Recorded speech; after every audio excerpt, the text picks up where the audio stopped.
Welcome back to the channel, everybody. Today we're working on the Valiant again, and we're going to be working on the shock mounts.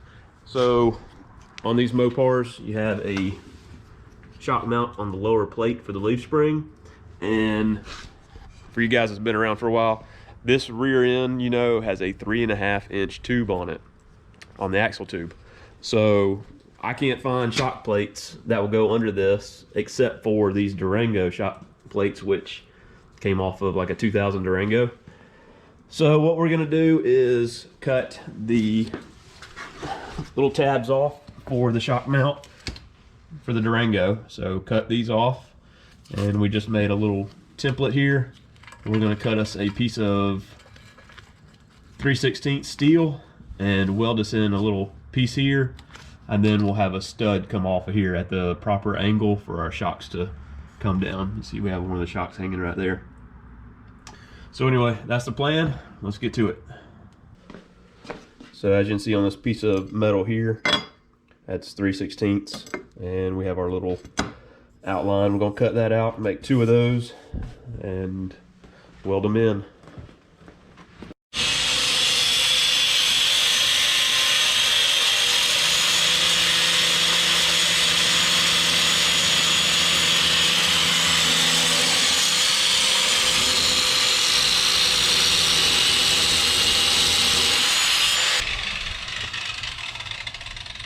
Alright. So many metal shavings. They cut off now, aren't they, dude? They cut off. Still need some light work, but Yeah. need to get all the paint off of there for welding, and then this will probably need to be trimmed back more.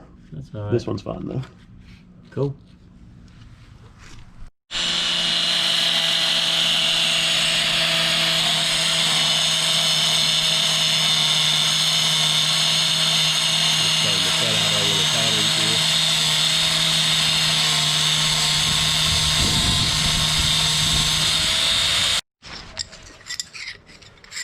All right, we have our 2 pieces cut out here. We're gonna go ahead and drill these on the drill press and put our bolt through, mock it up. I think we're gonna end up putting just a slight bend in these to get the right angle.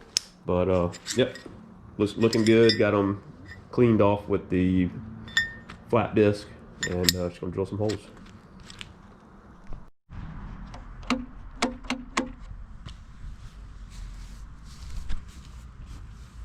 Hey, you know what we ought to do? We ought to plug him in. He's plugged in. He's just, he's the grinder. I'm like, what the hell is going on here? Yep, that was the problem. More coffee.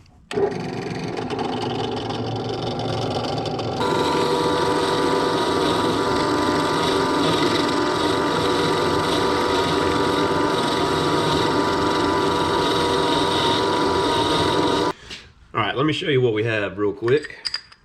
So here's our plate, and like I said, we might put a little bend in right here just so everything is nice and tight.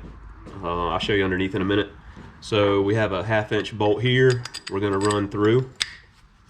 So we'll have a stud situation going on here. Here is our rear shock, and as you can see, we have it's not a 1/2 inch hole. We're going to use this sleeve here, cut it right in the middle so we can use it for both sides, and that will be our sleeve that fits right into here. And then we have our 2 washers that are going to squish the 2 sides of the shock there. So that's how it's all going to go together. We need to cut this piece and finish forming these and welding these in. All right, so we went ahead and cut our sleeve, inserted it into both the shocks on the bottom. The plate here we have with our bolt in it, and we did some degree checking and stuff like that, and it looks like we're going to be able to just tack it in just like that. So we're going to have some gaps to fill up and take this ear off a little bit more here, but it looks pretty good. And then, you know, like I said, our sleeve is in here, but just as an example, we'll have the sleeve and the shock go on, and then we'll have washer, then our nut. So that's what it'll look like all finished up. But yeah, we're gonna go ahead and tack this thing in, file off or grind off some of this stuff, and go ahead and make it look nice, weld it all in.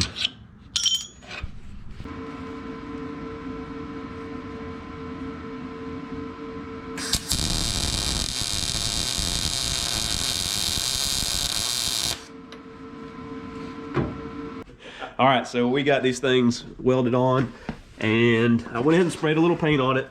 It's 41 degrees outside, so who knows if it'll hold up or not. The paint, that is. But anyway, looks pretty good.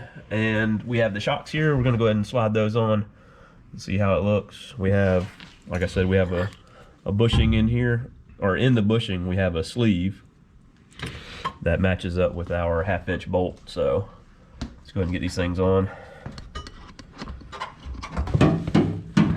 What do we need here? Watch this. Hey! What's your 3/4 wrenches? We need a big washer in the back.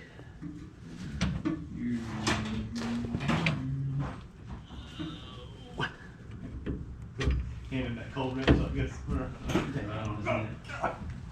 Summertime, you smile. My neck, my head is so big. Heavy. Can we go inside and get you a pillow or something and double it up 2 times? Yeah, no kidding. A day under the car. Yeah. You pay for it. You pay for it with neck pain. All right, we got shocks on the car, and let me show you the angle we have here. Pretty much straight up and down like it should be. The angle of the dangle of the shocks. And there you can see we have just a little angle going up to the top. So, you know, the factory, this is moved in about 3 inches, so the factory shock would have been way over here. So you'd have had a lot of angle, so these are actually more upright than factory, but I mean, that's gonna get the job done. I'm gonna keep an eye on these welds as we drive it, make sure that we don't have any cracks in the welds or anything, and just make sure that this piece of metal is strong enough to do what we need to do. If not, then we'll just go back and box it in some more, but I think this is gonna be plenty strong enough. We're just supporting the shocks, so. All right. What are you looking at me for? I did not help. I just showed up. Yep, that's Morgan. So me and David got the shocks mounted up today, and I think that's going to do what we want. I went ahead and put the hood on this past weekend and called about the windshield. So somebody's going to come put my windshield in. And what else? All the moldings. So in the attic, I had the moldings that go around all the windshield and the door pillars and stuff like that, or the drip rail. So I polished that stuff up the other day. It had green paint on it, so it was more than likely the original stuff. And just for the front windshield, also have new clips. I still have the old clips on the back window, but I think that'll be fine. And yeah, making progress. So it's a good day. That's gonna do it for us. See you next time.